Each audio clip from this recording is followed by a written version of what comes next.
안녕하십니까. 대전 충청의 정체성이 무엇인지에 대해서 내면을 실제로 살펴보고 바람직한 정체성은 무엇이 될까를 함께 고민해보는 시간입니다. 오늘 이 시간에 나오신 분 소개해드리도록 하겠습니다. 자기 소개를 한번 해주시면 어떨까요? 공주대학교 이해준 교수님. 예. 공주대학교 이해준 교수고요. 조선시대하고 선비 문화 이런 쪽, 유교 문화 이런 쪽에 관심이 많습니다. 제가 한국 서원학회 회장도 했고 이 유교 문화에 관해서 글을 좀 많이 쓰는 편입니다. 특히 이제 충청도가 고향이니까 충청도의 선비 정신, 유가 문화, 유교 문화 이런 정신 문화에 대해서 관심이 많고 그래서 오늘 이런 자리에 헌납을 하게 됐습니다. 예. 교수님 말씀을 듣고 보니까 충청도 하면 떠오르는 게 충청도 양반, 그렇죠. 뭐 이런 얘기가 떠오르고 어떻게 보면 양반이라고 하는 의미가 긍정적이고 고무적인 이런 느낌보다는 뭔가 좀 비꼬고 부정적으로 바라보는 그런 느낌을 감출 수가 없어요. 그건 저만의 생각일까요? 왜 그럴까요? 그걸? 오늘 진짜 그게 중요한 토픽이 될 것 같아요. 예. 우리 자리에서. 근데 지금 말씀하셨지만 충청도 양반이라고 했을 때 학생들 있잖아요. 대학생들한테 이렇게 물어보면 충청도 양반 이런 걸 어떻게 생각하느냐 했을 때 그냥 얼굴이 밝아진다거나 자랑스러워서 가슴을 부축하는 게 아니라 약간 이상한 생각이 드는 것 같아요. 그리고 제가 이제 이건 딱 맞는 건 아니겠지만 학생들 대상으로 한번 질문을 해봤어요. 양반의 점수를 100점 만점 몇 점 줄래? 젊은 애들은 3, 40점 줍니다. 근데 이제 시골의 할아버지들이나 문중리를 오래 하시고 하신 분들 같은 경우는 100점을 얹어도 한 7, 80점 주거든요. 크게 이상하게 세대 차이에서 3, 40점 차이가 나더라고요. 그러면 그럴 때 3, 40점 받는 100점 만점에 3, 40점 받는 걸 가지고 충청도를 자랑할 수 있는 건가? 아까 비아냥도 있다고 그랬지만 양반하면 이때 좋지 않게 보는 경향이 있거든요. 근데 우리 충청도는 오래전부터 충청도 양반이라는 얘기를 그냥 하루 이틀에 쓴 게 아니거든요. 그 이유가 있는 거거든요. 근데 그게 일종의 자부심이었는데 언제부턴가 그 자부심이 약간 그 뒤로 숨으려고 하거나 약간 비아냥의 대상이 되거나 하는 게 문제인 것 같아요. 그래서 저는 학생들이 이렇게 대답을 했을 때 그런 얘기를 해요. 두 가지인데 하나는 양반을 칠판에 지우고 선비라고 쓰면요 플러스 20점이 올라갑니다. 그게 처음에는 참 신기했어요. 그 다음에 두 번째는 양반 때문에 나라가 망했다고 생각하느냐, 양반이 제 역할을 못해서 망했다고 생각하느냐, 또는 양반 같은 사람이 없어서 망했다고 생각하느냐, 답은 정확히 말해요. 양반 같은 사람들이 적어져서 망했다. 그럼 양반을 나쁘게 보면 안 되고, 양반도 여러 질이 있거든요. 지금도 정치인, 경제인 여러 질이 있죠. 근데 그 나쁜 것만 잡아가지고 나쁜 쪽의 정치로 주고. 그래서 충청도 양반이라는 뜻은 그 전체적인 것이었을 텐데 그 나쁜 양반을 지목하는 것처럼 해서 부끄럽고 비아냥이 그렇게 되겠죠. 그런 걸 좀 정확히 알았습니다. 그 이제 양반에 대한 개념 정의라고 할까? 정의부터 제가 한번 내려서 양반이라고 하는 것은 제 짧은 상식으로 생각하면 문무의 벼슬 풍계를 받은 사람을 합쳐서 양반 뭐 이렇게 얘기하는 거 아닌가요? 그러니까 관리로만 보잖아요. 예, 예. 근데 조선 시대는 선비의 나라였어요. 학자의 나라지 관리의 나라예요. 그러니까 일본의 무사 또 무슨 뭐 또 딴 데 무슨 관리 이런 거보다도 그래서 학문으로 해가지고 지성이거든요. 사회를 리드하는 지성이거든요. 근데 그걸 잘 모르는 것 같아요. 그냥 관리로만 보니까. 그러니까 재미있는 얘기를 한번 드려보면 지금은 장관을 하면 전공 따라 가잖아요. 저같이 역사한 사람이 국토해양부 장관 하면 안 되잖아요. 그건 망조드는 거예요. 예를 들면 의대 나온 사람이 저기 다른 부서를 한다든가. 근데 조선시대 선배들 봐보십시오. 여러 신 교수님도 조상 중에 선비가 계시겠지만 관리를 하실 때 어느 날 병조 참판하다가 이조 참판하고 다 해요. 올라운드입니다. 근데 우리는 그거를 관직이라고 보는데 사회를 리드할 수 있는 지도자로서의 일반적인 소양을 갖춘 분. 그것이 선비고 그렇죠. 또 이제 관리만 이쪽에서 하는. 얘기하는 그 군자도 이제 같은 그렇죠. 이름이죠. 예. 이름만 달리 책임성도 있고 예. 노브리스의 우리제도 예. 하고 뭔가 이렇게 믿음의 대상도 되고 마음속 실천도 하고 어려울 때 있으면 앞서 나서기도 하고 이런 게 선비지 이 지휘숙 챙기고 요새까지 하면 그거는 선비 절대 아니라고 생각해요. 그러면 이제 저희가 갖고 있는 양반상, 선비의 상이 충청도에 유독 두드러지게 그런 부류의 계층의 사람들이 많아서 충청도 양반, 충청도 선비라는 표현이 나오게 된 건가요? 뭐 어떻게 해서? 그게 정답은 없는데요. 예. 전에 한번 한학자들하고 이렇게 얘기해 본 적이 있어요. 예. 영남 학자들하고. 예. 왜 충청도 양반이라고 하는 줄 아느냐 그랬더니 무엇을 충청도 양반이냐고. 영남이 훨씬 더 많다. 예. 학자가 많으니까.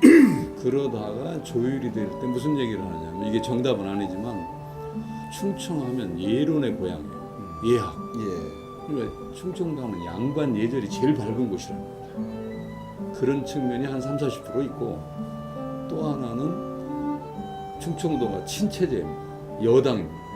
관리가 많아요. 영남 야당입니다. 시골에 학자가 많지 관리가 많지 않아요. 그러니까 이쪽에서는 양반이라고 하는 문무반 아까 말씀하셨지만 관리로 성장한 계층이 많으니까 양반이 많다. 이렇게 그게 또 한 30-40%. 야, 이제 어떤 관점에서 접근한다면 이제 옛날이라고 해봐야 뭐 불과 100년 전만 넘어가도 교통이 불편했기 때문에 한양 천리 그러면 한 달 정도 잡아야 되는 거 아닙니까? 왕복 보름씩. 영남이나 호남에서 한양을 가려면 그 이상이 걸렸을 거라고 이제 생각이 돼서 소식도 모를 테고 충청도에 계신 분들은 뭔가 출세 지향적이고 관리 지향적이다 보니까 서울에서 일어나는 일에 촉각을 세워야 되고 영남 호남 분들은 권력투쟁이나 그 뭐 어떤 논쟁에서 주요 이슈를 가지고 논쟁이 뭐 아까 말씀하신 예약도 있었고 뭐 이런 부분에 대한 그 뭐라고 할까 낙오자라고 할까 패배자들이 아예 고향 가서 서당을 연다든지 후학을 양성하면서 자기 나름대로 조정하고의 거리를 둔 분들이 있다 보니까 그러니까 그것도 예. 이제 우리가 충청도에서 지금 교수님이나 제가 충청도 얘기를 하고 있잖아요. 예, 예. 근데 이제 충청도 입장만 하지 말고 약간 반대쪽으로 영남하고 호남을 예, 보니까요. 예. 이제 좋은 쪽 말씀드리잖아요. 예, 예. 이제 그러고서 충청도의 장점이 나와야 되니까 영남은 보니까 중앙정계하고 예비되어 있는데 가풍과 학문을 많이 해요. 학자가 많아요. 오히려 예. 호남은 중앙정계하고 이게 많아요. 아, 그러니까 오히려 의미로운 뭐 이빠른 소리 하다가 대립이나 갈등 관계에 그러니까 있다. 예. 야적인 성향이 강하죠. 예. 근데 그게 나쁜 의미의 야가 아니라 이빠른 소리라든가 그런 시시비비를 가릴 줄 아는 능력 쪽- 이렇게 볼 수도 호남 있겠죠. 사람들은 그걸 자랑스럽게 예. 생각해요. 나라로 위해서 우리가 이빠른 소리를 하고 손해는 예, 봤지만 예, 근데 충청도는 오랫동안 우리 한국 사회의 정통성과 큰 맥을 지켜온 자부심이 있는 거예요. 예. 그래서 사실은 한국 사회 조선시대 500년 중에서 충청도가 한 중간 허리쯤에 제일 중요한 부분을 차지하고 있거든요. 그리고 한말까지도 사실은 이쪽이 중심이 되거든요. 그런 자부심이 있는 거죠. 그게 이제 지금 교수님 말씀을 듣다 보니까 충청도가 국토의 공간적 중심에도 있으면서 또 어찌됐든 이조 시대라고 하는 시대를 왕권과 신권의 대립과 갈등이 끊임없이 이어졌다고 네. 볼 수도 있지 않습니까? 그 과정에서 그 절묘한 주도권을 조정자 잡아요. 조정자. 역할을 한 것이 지금도 캐스팅 보트라고 역할을 맡겠지 내내 그러니까 지금 우리가 지금 여기 호연제에 와서 얘기를 하고 있는데 충청도의 선비 유학자가 가장 번성했을 때가 바로 요 우암 동춘 요 시대거든요. 그냥 아주 기라성 같은 인물들이 그래서 그 당시를 살림의 시대라고. 예. 그러니까 무슨 얘기냐면 요즘으로 하면 재야 운동권이나 정말 정의롭게 살았던 사람들이 정권이 바뀌면서 중앙정계에 흡수돼서 새로운 사회를 여는 그런 거거든요. 그때 살림 중에서 거의 50-60%가 충청도로 올라가거든요. 예. 그리고 그 대표적인 인물이 바로 사계 김장생, 신독재 김집, 그 다음에 우암 송시열, 동춘당 송중길, 초려 이효태, 탕홍 권식 전부 이쪽에서 나와요. 아. 그들이 가서 제가 볼 때는 강성. 예를 들면 주화 척할 때 다 척하죠. 그러네. 네. 그다음에 그 사회를 정화시키기 위해서 예론이라는 게 예법을 얘기하는 게 아니라 법을 새로 만드는 거예요. 나라에 지키는 법. 그래서 굉장히 강성들입니다. 이제 그 말씀하시니까 이제 사화의 원인이 되기도 했지만 1년상 3년상 이렇게 중요하진 않았을 것 같은데 중요하지 원칙에 않은 게 너무 아니라 충실하다 보니까 그거 저 시간 걸릴지 모르지만 한번 예, 교수님 내가 그게 내 설명 좀- 한번 예, 들어보세요. 교수님 같은 경우에 양자를 갔다고 하잖아요. 예, 그러면 양자로 가 돌아가서 3년상 지내야죠. 예, 낳아준 아버지는 어떻게 하실 거예요? 그 문제가 있는 거죠. 어떻게 하실 거냐? 당연히 3년상 지나야죠. 낳아준 같이 아버지. 해야겠죠. 근데 문제는 교수님이 그냥 양반으로 산 게 아니라 왕이 된 거예요. 그러니까 예. 왕의 아들을 들어서 왕이 된 거예요. 그럼 왕이 생부인 신하로 해서 3년을 지나 1년을 지나 논란이 있을 수 있죠. 당연히 있겠죠. 그래서 예를 들면 그 뭐 예속 논쟁인가 뭐 이렇게 되는 그게 거죠. 그거죠. 예. 그래서 각하는 왕이니까 1년만 해도 됩니다. 각하도 사람이에요.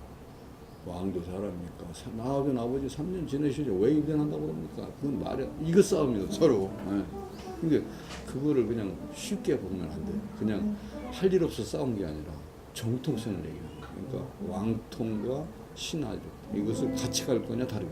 1년 하라는 얘기는 왕과 신하는 얘가 다르다는 얘기고 3년 하라는 얘기는 왕도 인간이다 똑같이 해라. 이게 예법이거든요. 그 강성을 주장하는 게 충청도. 그걸 잘 모르거든요. 근데 이제 그런 부분을 따지면 이제 기호 3대 명문가 뭐 이렇게 또 얘기를 하지 않습니까? 여기 우암 송시열 이분이 있는 그 사계 저쪽 이제 광김, 은진 송씨 또 이제 화평윤 씨 이렇게 해가지고 얘기를 하던데 그분들이 갖고 있는 그 뭐 독특한 가풍이 있겠지만 그분들의 생각이나 그분들이 양성한 후학들이 결국 대한민국 2조 시대의 대한민국 2조의 그 정신 세계사를 장악하고 있었다고 해도 과언이 아니지 않습니까? 그렇죠. 그 두 가지로 아까 이제 잠깐 말씀하셨는데 이제 그 예학의 시대라고 했잖아요. 한국 예학을 정립한 게 사계 신독자 후학들입니다. 예. 그래서 이제 우암동천까지 가는 거고요. 그리고 예론 갖고 싸우기도 하지만 하여튼 그게 정론이 되고 지금 아마 일반 지금 방송을 들으시는 분이나 교수님도 생각 안 할 텐데 집안에서 옛날 전통으로 제사 모시면 4대 모시죠. 4대까지. 예. 3대하고 5대부터는 저 시제 올리고 뭐 이렇게 하는 거 아닌가요? 아니 그러니까 4대까지는 하죠. 예, 아버지, 예. 할아버지, 증조, 고조까지. 예, 예. 고조까지는 방한 제사를 모시죠. 그거에 사계나 율법대는 고조는 안 했어요. 3대만 했어요. 예. 근데 우리 충청도 예학이 발전하면서 나라에 붙여놓고 4대 봉사 시작합니다. 그다음에 이제 아들 장손, 적서, 남녀 이런 거에서 룰을 지키죠. 왜냐하면 바로 그 시대가 양난 직후예요. 그 사회가 혼란해지니까 하나의 틀로 묶으려는 이제 그 역할을 하는 거예요. 어떤 사회적 그 질서가 잡을. 필요했던 시기이고 그래서 그게 그건 이제 예론으로 하나 가고 또 하나 큰 건 뭐냐면 대외적으로 덕벌 예. 이걸 합니다. 굉장히 강성해요. 예. 그게 충청도 정신이에요. 그러니까 저희가 충청도는 느리고 네. 자기 생각을 드러내지 않고 뭐 그걸 뭐 음험하다 이중적이다고 얘기할 수는 있지만 항상 상대를 우선적으로 배려한다 뭐 이런 좋은 뜻으로만 해석을 했는데 그 이면을 속사를 해집어 보면 또 다른 의미가 숨겨져 있는 거네요. 그러니까 지금 우리가 지성이라고 말하잖아요. 예. 지금 21세기 현대 지성이라는 게 예. 지식인이 아니에요. 예. 지성인은 아는 만큼 사회에 봉송하고 옥바른 소리 할 줄 알아야 돼요. 그냥 지 속만 챙기는 게 무슨 지성인입니까? 선비 정신이 그런 거예요. 오히려 소탐보다는 대의를 위해서 그렇죠. 자기를 버릴 줄 알고 그게 멋쟁이죠. 아, 지금 저 같은 경우도 흉내를 내고 싶어요. 제가 돈 벌려고 하고 이렇게 하는 그거나 선비 아니라고 보거든요. 근데 올바른 일에 학생들한테 많이 재밌게 얘기하고 사회에 문제 있으면 한번 걸고 이게 이 선비지. 그냥 그 지식 갖고 점수 가지고 승진하고 뭐 이렇게 해도 이건 아니잖아요. 그리고 그런 이제 정신이 필요한 거예요. 저희는 이제 충청도 양반이라고 얘기할 때는 긍지와 자부심을 느끼면서 얘기를 하지만 그 속내를 천천히 들여다보면 선비 정신이라고 하는 것이 별개로 있다. 근데 선비하고 양반은 구분할 수가 있는데 조금 선비에는 미치지 못하고 약간 비아냥거나 그 비하하는 표현으로 쓸 수밖에 없다. 근데 우리가 그걸 충청도 양반이라고 한다는 것이 이게 뭐 당연한 일은 아니다. 뭐 이런 말씀이시죠? 저는 이제 그거 하고 오히려 양반이 1000명이 있다. 예. 그 1000명 중에서 좀 지저분한 양반을 그걸 이렇게 하지 말고 그 에센스가 되는 걸 찾으면 돼요. 그래서 제가 좀 다음에 이제 좀 얘기할 때 선비가 갖고 있는 정신을 한 5가지로 좀 이렇게 해서 현대에 좀 다시 볼 수 있는 거예요. 예. 그러면 충청 정신이고. 알겠습니다. 그걸- 선비 정신, 예, 선비의 한 덕목 5가지가 예, 바로 현대화 충청도의 정신이고 우리가 더 발굴하고 육성하고 또 앞으로 하나의 이어가고. 예, 바람직한 방향으로 가야 된다. 뭐 이런 말씀이시죠. 그 얘기를 그러면 꼭 하고 싶어요. 예, 여기서 잠시 예, 그러시죠. 음악 좀 한 곡 듣고 예, 예. 하겠습니다.